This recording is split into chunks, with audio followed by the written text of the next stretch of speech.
Message received at 10:52 a.m. January 24 from 425-837. Yeah, hey Pete, this is Mark from Seattle. Just saw your video online. Yeah, I gotta tell you, buddy, hey, I love your video. That's the only reason why I'm calling. I love the video. It's a crack up, man. I love it. All right? So, from Seattle telling you we love your video up here, man. Later. End of message. All right, here we are. We're over at SWRC, and we just got back from a hellacious, I might add, a hellacious fucking trip across town. That's right, across town. But you talk about traffic, you ain't seen fucking traffic till you've been over here by the DFW airport with all the construction going on. But anyway, we went over there early this morning. We got back about 30-40 minutes ago. And what do we got? What do we got with us that came from there that we've been working on for over a year and a half off and on? It's been over at the owner's house. Well, let's just look at it and see what we got back at SWRNC.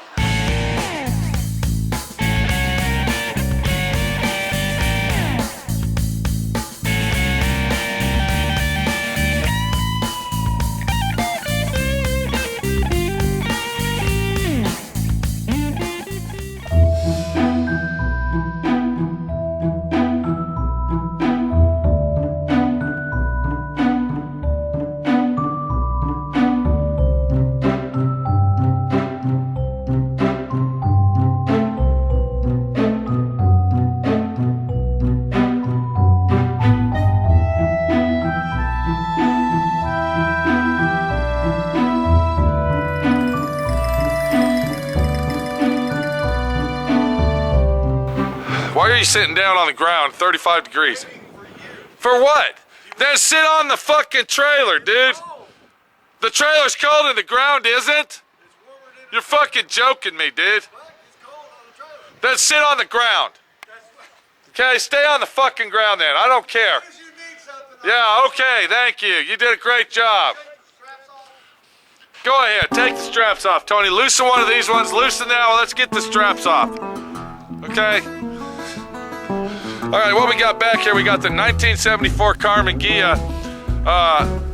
Go back into my videos. You'll see the videos on this car. This is an off-frame rotisserie restoration. I want to show you the detail that this guy's put into this car. Now, what we did, we brought this car over to his house, and he put it all back together, and really did a beautiful job doing that. I mean, look at the wire harness itself. That's all factory, OEM factory original wire harnesses. Everything's been powder coated. The frame's been powder coated underneath. The transmission has been completely gone through. I mean, the owner even went as far as powder coating the floor pan itself, the frame, you might call this, the floor pan, top and bottom. Everything's been replaced that you can see. I mean, this is just gonna be a beautiful, beautiful trailer queen of a car, you might say. He had these wheels custom made. I don't know what the company was that made them, but they're actually 8-inch wide wheels.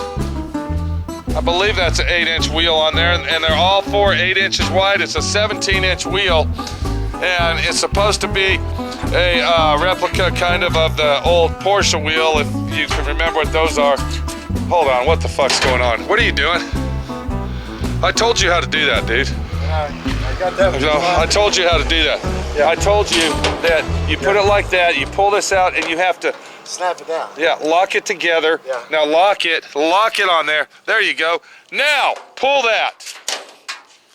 Do you see how fucking easy it is? Thank you.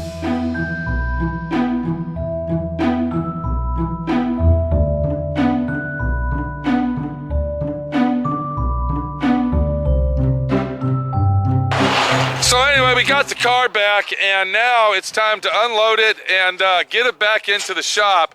And now what we got to do is we got to start block sanding it, dry sanding it down, going back over the bodywork, reprime the car, and paint it.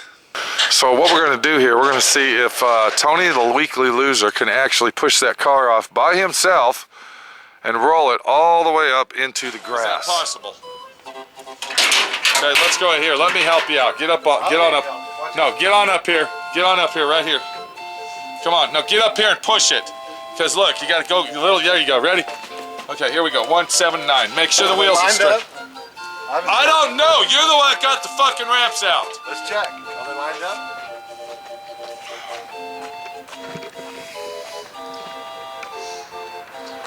No, they're not. Okay, Tony? Aren't you glad I stopped you?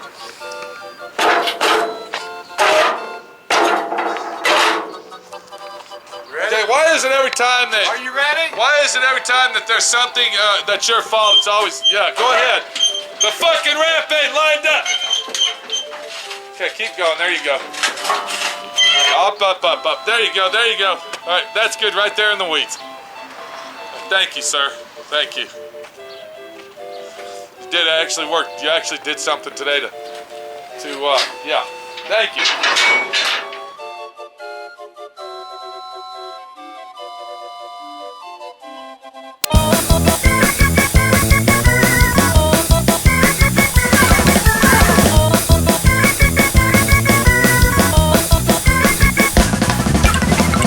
Put the ramps away, Tony.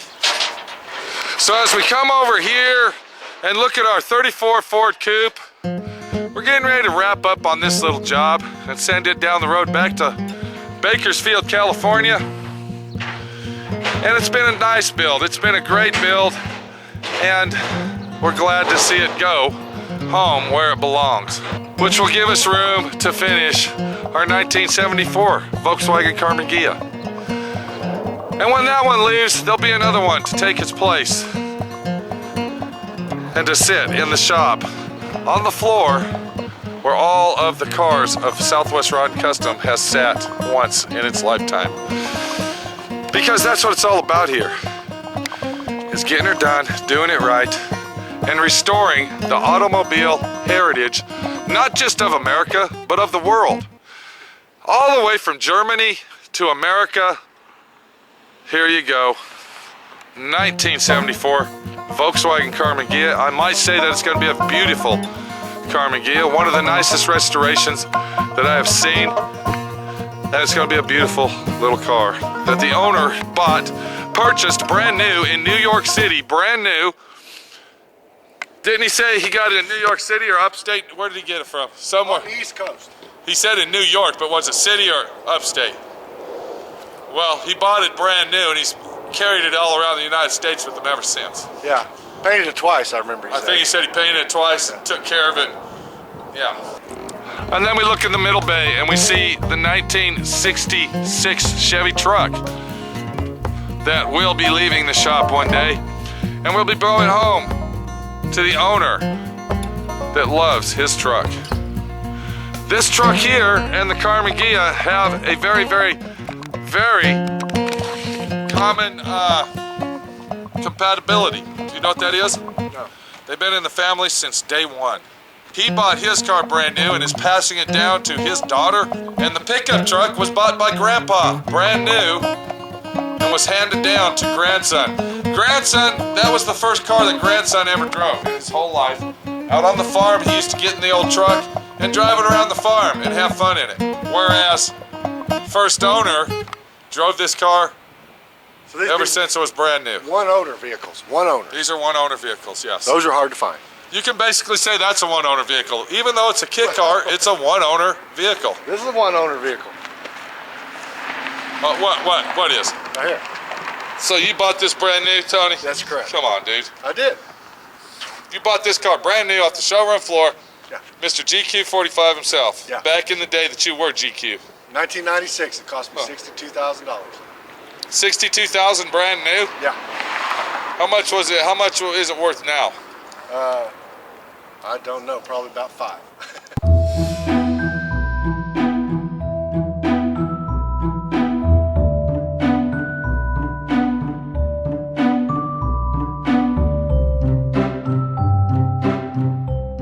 What do you think about restoring these old cars and all the money people put in them? What do you think? I personally think it's worth it. I don't care what Edmonds or Kelly says. Yeah. You think it's worth it for the memories or for the... Well, there's different reasons, but, memory's probably up there. Yeah. But, they still make cars and trucks like they used to. That's another big thing. You can't buy a big truck like that. Well, hell no. Like that anymore. You can't buy it. Who would want to drive a truck like that that gets 3 miles to a fucking gallon? The point is, it's just not made that way anymore. And this car here, they don't even make Q45s anymore. They got like an M45 or M50. So you're saying that truck is worth more money than a brand new truck? I'm saying if you got something they don't make it like they used to, it's worthy of restoration. That's what I'm saying. So you're basically telling me my Dodge truck is a piece of shit versus the old 66 Chevy Not truck? at all. That's amazing. There's a lot of amazing engineering here. But that truck is not that truck.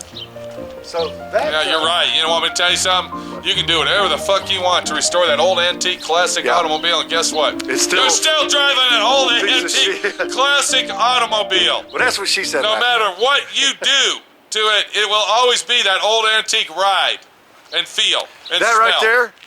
You know, carbon fiberglass. Hold on. What do you mean that right there? Fiberglass, man. It looks What do you mean that right It's there? not really a car. It's not? It's a model. It looks like a car to me. It's made out of But even that, as an example, that's like driving an old antique car. It's still a great Alright? It's not like driving It's the badass brand new looking. Dodge truck Did a fully great loaded, job. dude. It's not like driving that. No. You can put air conditioning in that. You can put fuel injection motors in that. You can put air ride suspension and all the other fancy shit, and you're still driving a kit car. You're still driving a prefabbed fucking automobile. That's not even street legal in California. According to the owner, he's going to have to do a lot of modifications. I think I'll stick with my brand new Dodge truck, fully loaded, and have fun. Yeah. And enjoy the ride down the highway instead of... Okay? Do you get the picture here, Tony? Yeah.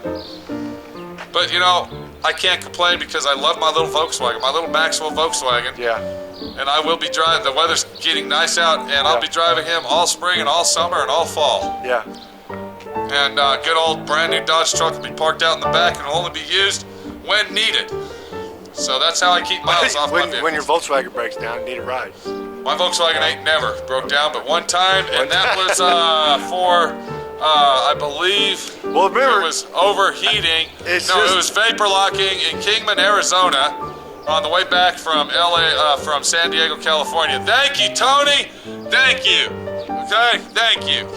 See, the problem you have, you can't keep talking to these people because they just want to keep yakking and yakking and yakking. And, you know, if you don't just get in their face and basically tell them fuck off, they'll keep talking to you. And, you know, that's how it is with these fucking guys. They just want to talk and talk. And, you know, what do you have to say to a person like this? Basically tell them, shut the fuck up, all right? You know, all right, enough is enough. Come on, we get the picture. That's basically what you have to say. You know, my friend Pete doesn't like to be rude. My friend Pete doesn't like to get in people's faces and tell them, hey, shut the fuck up. But when you got to say shut the fuck up and basically be a rude bastard about it, you got to do that. And that's all that can happen because that's basically how it is. So I'm gonna say to you, this is Pete, my friend Pete, with the old 66 Chevy truck and the brand new 34 Ford fiberglass kit car replica car. And the one owner, 1974, Karmann Ghia, all the way from New York City to Dallas, Texas, and dragged around the United States everywhere else. And of course, lazy ass himself, Mr. Let me keep fucking rambling and talking about nothing and nonsense, Mr. Lazy Guy that I bet hasn't even put the ramps away on the trailer so I can put my trailer away yet. I'll bet he hasn't even done that. Of course he hasn't, because he's the guy. We'll see you later. Take it easy. And hopefully we might see more of these vehicles before they leave the shop of SWRNC, the place we once called home for all the cars that walk or drive out of here at SWRNC. It's a lonely place here, but I got the cars that can keep me company as I'm here by myself working in the big open space that we call SWRNC.